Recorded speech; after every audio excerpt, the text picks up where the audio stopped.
select your cones. You need large pyrometric cones, not small cones or self-supporting cones. You need 3 cones.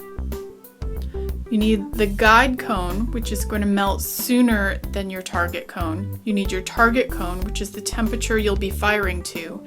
And you need your guard cone, which will let you know if things are getting too hot in the kiln. Make sure that you understand the cone numbering system so that you're able to accurately arrange your cones from coolest to hottest in your cone pack. I'll be making 2 cone packs in this video, one with a target temperature of cone 04 and the other with a target temperature of cone 6.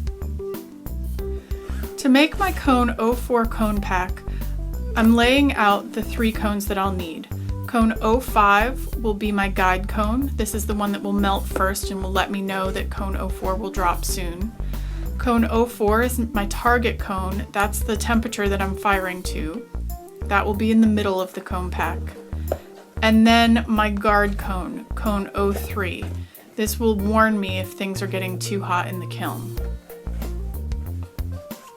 For the cone 6 cone pack, I'm going to do the same thing. Cone 5 will be the coolest, that will be my guide cone, and then cone 6 is my target cone, and finally cone 7 is my guard cone.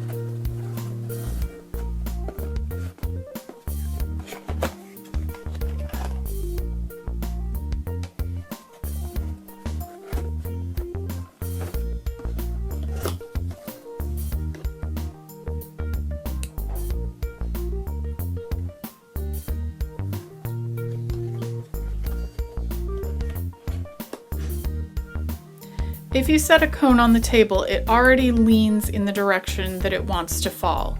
That's the angle that you want to place the cone in the cone pack. Make sure that all the cones are facing the same direction so that you can get accurate results. With a small piece of clay, make a coil about the thickness of your finger. You only need the coil to be slightly wider than the cones.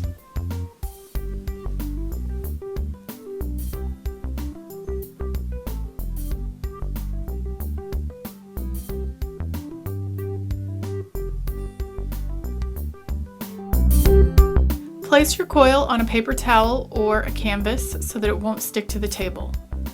Begin with your coolest cone, the cone that will melt first. This is the guide cone.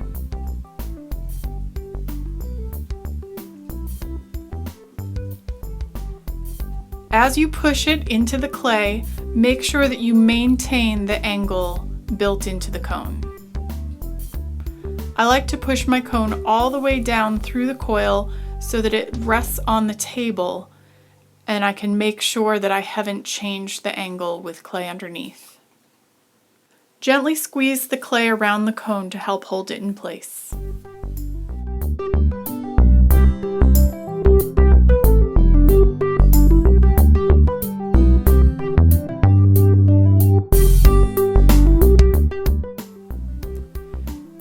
Repeat this process by putting your target cone behind your guide cone.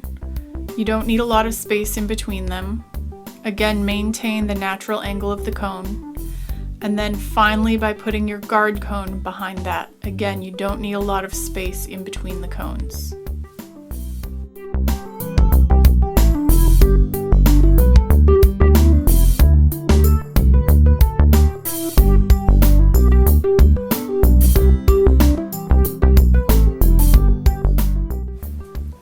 Trim away any excess clay. You really only need enough clay to hold the cones together.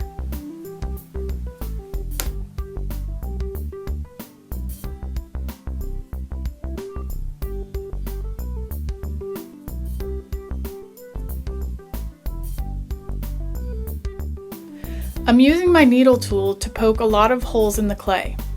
This helps the clay to dry more quickly and more evenly.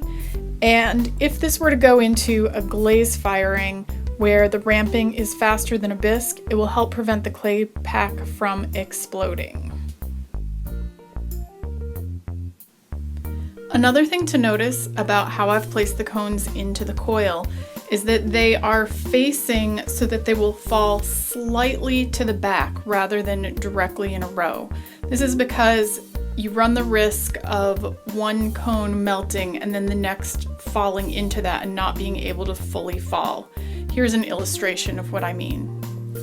In example A, the cones are placed directly in a row and the second cone is starting to fall into the first cone. In example B, they're falling slightly behind one another, and that lets you see how each cone is melting. Here's a fired cone pack and an unfired cone pack. The fired one helps you to see how one cone will fall slightly behind another if you put them at the correct angle. To make my other cone pack with a target temperature of cone 6, I'm going to use the exact same technique that I used for the other cone pack. You do want to make sure in a cone 6 firing that you have clay that doesn't mature before cone 6 so that you're not melting your clay.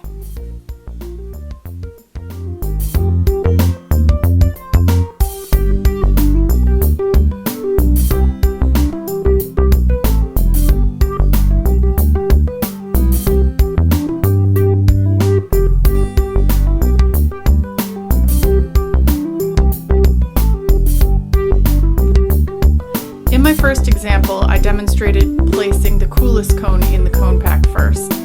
It doesn't matter really which order you go in as long as your cones are placed in the correct order. In this case, I started with cone 7, then put in cone 6, then put in cone 5. As long as the cones are at the right angle and they're close together, you should be all set.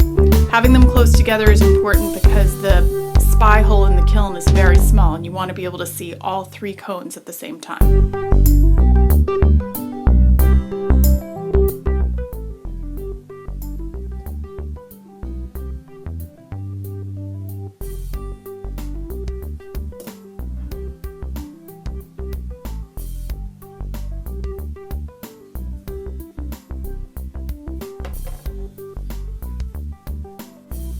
It's really important to make sure that the angle is correct, otherwise you could get inaccurate results. This cone pack is far too vertical. These cones are far too upright. This is not going to give you accurate results in the kiln. Here's an example of cones at the correct angle. This photo shows 2 cone packs that were fired next to one another in the same firing.